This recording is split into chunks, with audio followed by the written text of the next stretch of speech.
varios aspectos que se pueden reflexionar sobre este último pleno casatorio. Solo 4 cuestiones. Primero, voy a explicar o dar algunas reflexiones críticas sobre el problema que creo que subyace de corte procesal en este pleno casatorio, más allá del problema formal que se ha planteado, ¿no? Segundo, voy a hablar un poco sobre la naturaleza del procedimiento sumarísimo, porque es el contexto en el que se discute si el juez puede o no revisar de oficio esta situación de validez del acto jurídico que pueda dar pie a una formalización del contrato, esto es, elevar a escritura pública. Tercero, voy a hablar sobre cómo, de qué manera, ¿no? Ya se ha mencionado, felizmente se ha hecho un resumen muy bien del caso, así que me ahorran esa explicación. Y voy a decir cómo la Corte Suprema ha resuelto el hecho de que al juez se le reconozca las posibilidades de revisar la validez del acto jurídico en un procedimiento sumarísimo de escritura pública. ¿De qué manera puede hacerlo? Dice sí, pero hay que ver de qué manera, cómo es que la Corte Suprema ha planteado la idea vinculante, ¿no? ¿Cómo puede ejercerse esta potestad? Y último, rápidamente, es en qué momento del proceso debe ejercer esta potestad. ¿En qué momento del proceso? Comencemos entonces. Miren, seguramente lo habrán notado, ya se ha mencionado, el problema general, formal, el planteado del noveno pleno casatorio es más o menos en estos términos. Si es posible analizar o declarar, se afirma, la validez de un acto jurídico que se presenta al formalizar, cuyo propósito es el otorgamiento de escritura pública en un procedimiento sumarísimo. En concreto es esto: si es posible que el juez pueda analizar la validez del acto jurídico que se pretende formalizar en un procedimiento sumarísimo. ¿Okay? Esa es la cuestión formal, que así se ha planteado. Sin embargo, desde el punto de vista procesal, ¿okay? Aquí hay un problema que creo que subyace claramente aquí, subyace y que merece ser analizado y reflexionado. ¿Cuál es? El problema de las potestades o de los poderes del juez que tienen y que el ordenamiento jurídico nacional, procesal y sustantivo le reconocen constantemente a nuestros queridos jueces. ¿Okay? Digo queridos jueces porque también he sido juez, así que debo andar con cuidado por ahí. Miren, seguramente ustedes lo han notado, es un lugar común en nuestro ordenamiento jurídico que al juez se le dota de ciertas atribuciones o potestades. Y esto está bien, el juez necesita dirigir el proceso, el juez es el representante del Estado para ejercer la función jurisdiccional. Es natural que se le dote de ciertas potestades, de hecho. Sin embargo, también se le reconoce ciertas potestades de oficio. A nivel de textos procesales, pero también a nivel sustantivo. A nivel de textos procesales, la mayoría de códigos procesales, especialmente los procesos no penales, entiéndase proceso civil, laboral, constitucional, etc., le reconocen unas ciertas potestades, cierta atribución de potestades ex oficio o de oficio. A saber, nulidad de oficio, prueba de oficio, jura novit curia, entre otras. Bastante cantidad de potestades. Ciertamente aquí hay un gran debate teórico respecto sobre cómo esto, por qué el legislador reconoció tantos poderes de oficio, ex oficio, porque ahí está el problema quizás, al juez. Y bueno, un sector de la doctrina dice, bueno, es que los códigos procesales nacionales, sobre todo los procesos no penales, se han inspirado en una visión del proceso publicístico, una idea del proceso. La ideología que subyace a este reconocimiento de potestades al juez es la ideología publicística del proceso, ¿no? Esto estuviese bien, quizás, si es que entendiésemos que el proceso en su evolución, en la teoría del proceso y el derecho procesal en general, se haya quedado detenido en el tiempo. Porque de hecho la idea del proceso desde la óptica publicística es un momento en el tiempo de la evolución del derecho procesal. No es la idea contemporánea del proceso. La idea contemporánea del proceso es la idea de un modelo constitucional del proceso, en todo ámbito de los diferentes procesos. Ahora, en un modelo constitucional del proceso, que es la idea contemporánea, como se le viene estudiando el proceso actual en general, no es injustificado tampoco, no es incompatible que al juez se le reconozca ciertas potestades de oficio. Además, en el contexto sustantivo, como si esto fuese poco, el reconocimiento de ciertas potestades, también en el derecho sustantivo, algo que no es muy usual y quizás no es muy coherente, también se le reconoce ciertas potestades sobre cuestiones más de derecho sustantivo. Una de ellas es, por ejemplo, no sé si sabrán, el juez puede declarar la nulidad de una relación matrimonial, de matrimonio de oficio. Dentro de un procedimiento puede advertir que hay una nulidad del matrimonio y lo puede declarar. Está previsto en el Código Civil.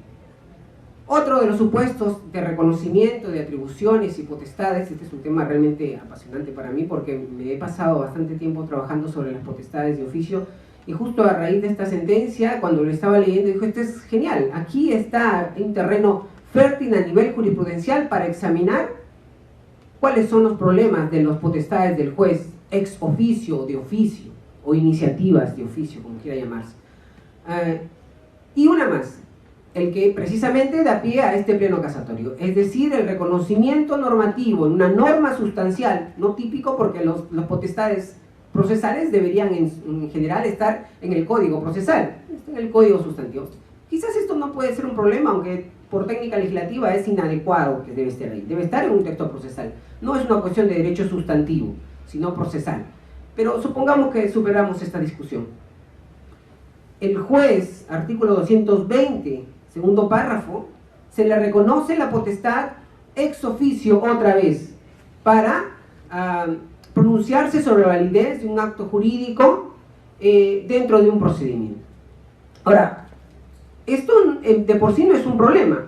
El problema se suscita, y justo a raíz de este pleno casatorio, es que si esta potestad puede ser ejercida en un procedimiento muy particular al que el legislador del 93 le denominó procedimiento sumarísimo. Se tiene la idea, quizás muy genérica, porque no hay un estudio serio al respecto, de que el procedimiento sumarísimo se caracteriza, en principio, por ser un procedimiento, o la nota característica fundamental de un procedimiento sumarísimo es la rapidez. Creo que esto es muy notorio. Si uno revisa las reglas procesales, se ve que los plazos son cortos, los actos procesales se concentran, en fin. Esto conlleva, desde el punto de vista así como lo vemos en términos muy generales, inicialmente un aparente impedimento a que el juez de oficio pueda pronunciarse, ¿no? Se han dicho diversas cosas, y no solo a raíz de este caso, sino en otros casos también, en donde se pone en discusión que el uso de esta potestad podría desnaturalizar el procedimiento rápido. Entonces, si el juez utiliza esta potestad, desnaturaliza, porque aquí no se ven estas cuestiones. Por la brevedad, por la rapidez, que es el procedimiento sumarísimo, no debería pronunciarse. Bueno, la Corte Suprema en este pleno dice que sí. Ya las razones han sido expuestas por el profesor Ariano, en la que dice, señala, sostiene, que se trata, en buena cuenta, y aquí viene el segundo punto que quisiera analizar. ¿Cuál es? La naturaleza jurídica, sí, naturaleza con esta expresión botánica que solemos utilizar los abogados. Naturaleza jurídica del procedimiento sumarísimo. Miren, aquí hay un problema de carácter terminológico, de nomen juris, que, como bien otra vez señalaba la profesora, por alusión respondo, por cierto, es que las clasificaciones o las tipologías que hace la doctrina, que hace la teoría, cualquier sector de la teoría, inciden de alguna manera en la opción legislativa de nombrar al procedimiento como un sector de la doctrina, así lo denomina. El legislador del 93 tuvo a bien denominar formalmente, dentro del grupo de tutela declarativa, especialmente la tutela de comisión, denominar o hacer las vías procedimentales de la tutela declarativa en tres. Un procedimiento largo, extenso, lato, al que denominó conocimiento, al que antiguamente llamamos ordinario, hoy conocimiento, y un procedimiento rápido, inmediato, para tutela de derechos que requieran pronta solución, ¿cierto? Al que denominó, en un exagerado superlativo del procedimiento sumarísimo, así como tal, sumarísimo. Es decir, sería, si sumario es rápido, sumarísimo, ¿qué debería ser más o menos? Súper rápido, ¿verdad? Vamos a ver los expedientes reales y los procedimientos sumarísimos son súper rápidos en realidad. Pero miren, esta forma de nominar, uso del nomen juris, normativo, el legislador, no responde a lo que en la teoría viene siendo clasificado los procesos. De hecho, los procesos declarativos se clasifican, una forma de clasificación, lo hice también en la sentencia, en alusión al grado de cognición, de dos maneras. Entonces, tenemos el texto normativo, procedimiento, conocimiento, bueno, me olvidaba del abreviado, aunque no se sabe exactamente qué es eso. Los modelos comparados entienden que hay un procedimiento urgente para el de la pronta, al que llamamos sumarísimo, y uno lato para los casos complejos que requieran mayor análisis o mayor conexión. Y el intermedio, ¿cómo es que entendemos un procedimiento intermedio? Ningún sistema procesal comparado entiende un procedimiento intermedio, uno rápido y uno largo, no un procedimiento intermedio. Tenemos uno abreviado, que en el plano real, luego de tantas modificatorias, es igual que el de conocimiento. No, ese procedimiento abreviado, simplemente, creo yo, debería desaparecer. Pero más allá de eso, la doctrina, la teoría del derecho procesal, al momento de clasificar los procesos declarativos, lo hace en alusión a la cognición, porque de hecho esta cuestión de tipologías o clasificaciones depende de ciertos referentes. En alusión a la cognición habla de un proceso plenario y un proceso sumario. Se parece al sumarísimo en cuanto a las denominaciones, pero ¿cuál es la diferencia? Y esto lo explicó muy bien la profesora Ariano en su participación como amicus curiae. ¿Cuál es? El proceso sumario, en la teoría del proceso, es un proceso que tiene limitaciones en la cognición, limitaciones de alegaciones y limitaciones sobre todo probatorias, y que las decisiones que se emitan en cualquier proceso sumario no tienen la calidad de cosa juzgada. Una revisión rápida nada más, formal, provisoria. ¿Qué significa esto? Miren, y un proceso plenario, contrario sensu, simplemente es un proceso en el que no se establecen limitaciones, ni a prueba, ni alegaciones, y las decisiones adquieren la calidad de cosa juzgada. Entonces, si tomamos en cuenta la clasificación de la teoría y la clasificación normativa, hay un grave problema, porque a veces ligeramente se piensa que el sumarísimo es el proceso sumario al que la doctrina refiere. Y en efecto, en esta sentencia se ha hecho muy bien, si algo bueno hay que resaltar ahí, en precisar que el procedimiento sumario no es necesariamente un proceso sumario. Repito otra vez. Clasificación normativa, Código Procesal Civil, conocimiento del grado sumarísimo. Clasificación teórica de los procesos, plenario y sumario. El procedimiento sumarísimo, así superlativizado exageradamente, no es el proceso sumario al que la doctrina clasifica al proceso declarativo. O por lo menos no es en todos los casos. ¿Qué hay que saber para determinar que un procedimiento, sea conocimiento, abreviado o el nombre que le ponga el legislador, sea sumario o plenario? Hay que simplemente verificar si hay limitaciones graves, fuertes, a la prueba y limitaciones de alegaciones. Así de simple, nada más. Y es así que la Corte Suprema en este caso dice, bueno, el procedimiento sumarísimo, el nombre del procedimiento sumarísimo es en realidad, el procedimiento sumarísimo de otorgamiento de escritura pública, es en realidad no un proceso sumario. ¿Por qué? Porque el procedimiento de otorgamiento de escritura pública sumarísimo no admite limitaciones. Importante en cuál de los dos calzaría. En plenario, pero es un proceso plenario, pero rápido, pero pronto. ¿Okay? Ahora bien, esta cuestión subyace aquí un problema de carácter terminológico aparentemente inofensivo, pero miren las implicancias que ha tenido. La nota característica, estimados, para diferenciar cuándo estamos frente a un proceso plenario o uno sumario, no es la rapidez, como a veces se dice ligeramente. No es que un proceso sea más rápido pronto para calificarlo como sumario, por más que el legislador diga sumarísimo. Es en realidad las limitaciones de la cognición.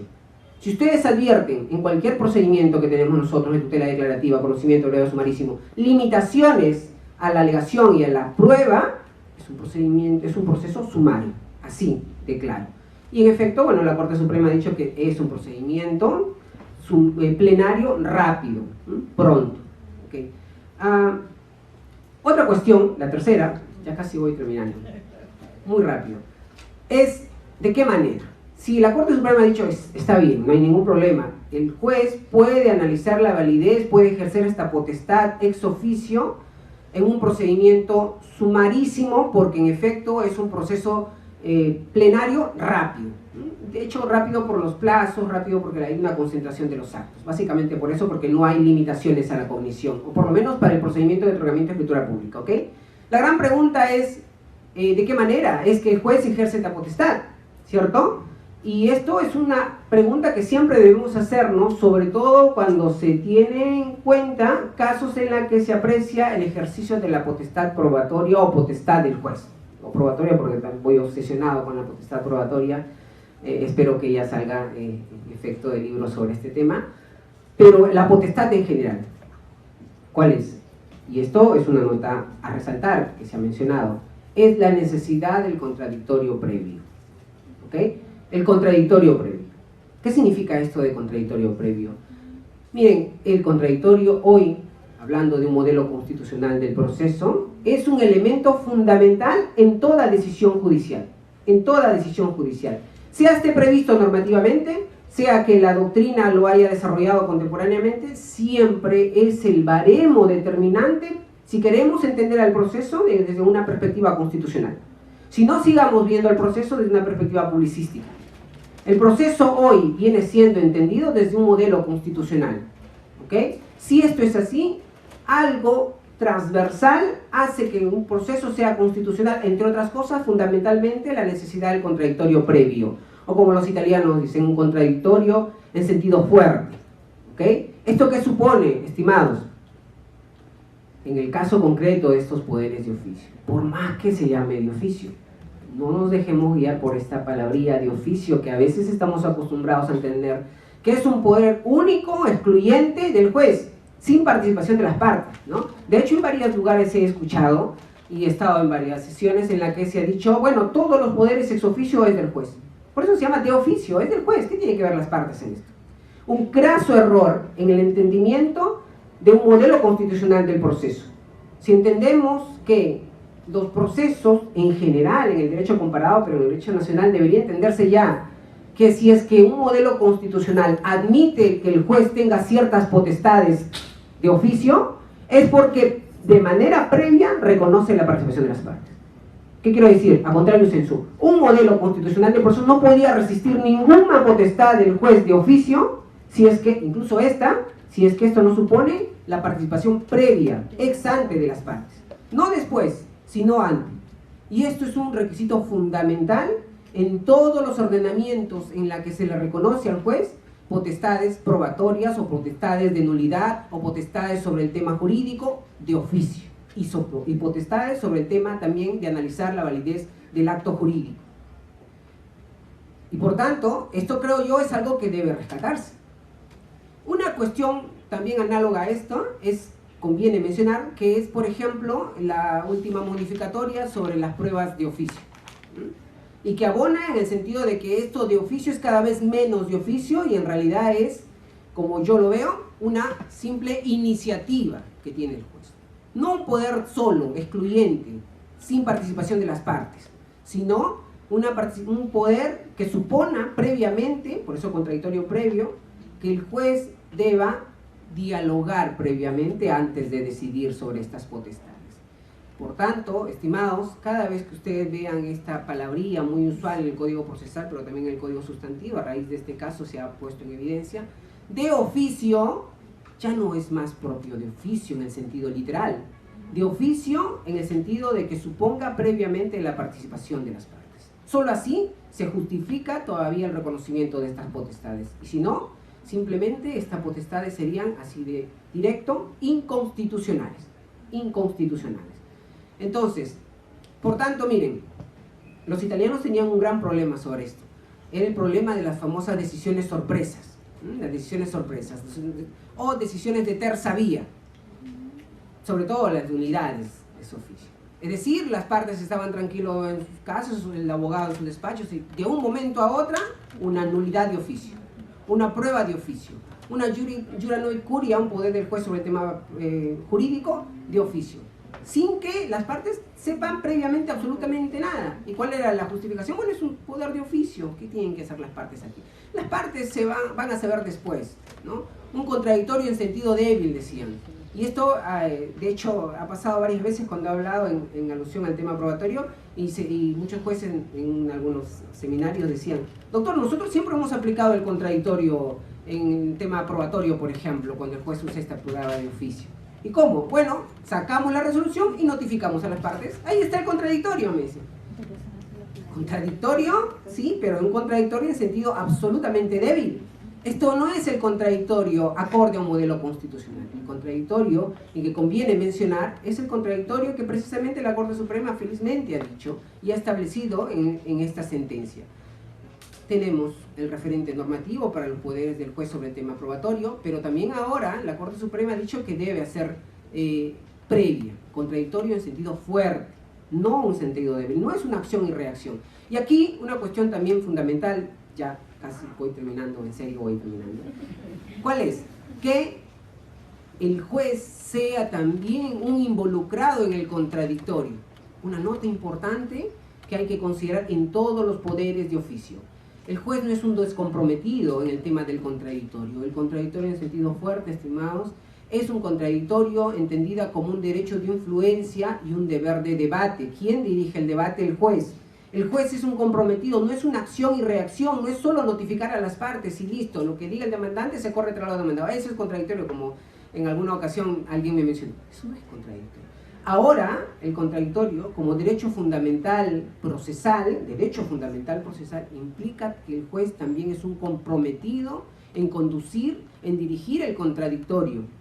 Él también es un destinatario del contradictorio, no solo las partes. Él tiene el compromiso de prever el contradictorio previo para cualquier decisión, pero sobre todo estos poderes que son tan riesgosos, ¿ok?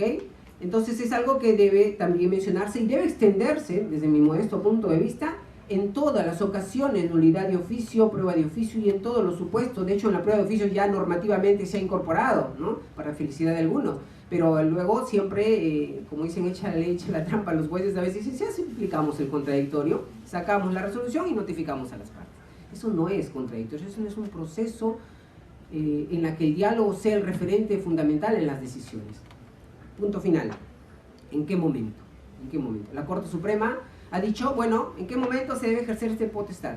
Si es en primera instancia, antes del saneamiento. Si se advierte después, en una audiencia complementaria. Pero si es en segunda y en Corte Suprema, nulidad de sentencia, señores, y se acabó. Como bien hizo en el caso concreto la Corte Suprema, declaró nulo y que se encargue el juez de primera instancia. Estimados, esta es una práctica jurisdiccional totalmente nociva en aras de un modelo constitucional del proceso y sobre todo en aras de un plazo razonable del proceso. ¿Por qué? ¿Qué implica la nulidad de sentencia? Volver a foja cero, regresar a primera instancia después del tiempo transcurrido.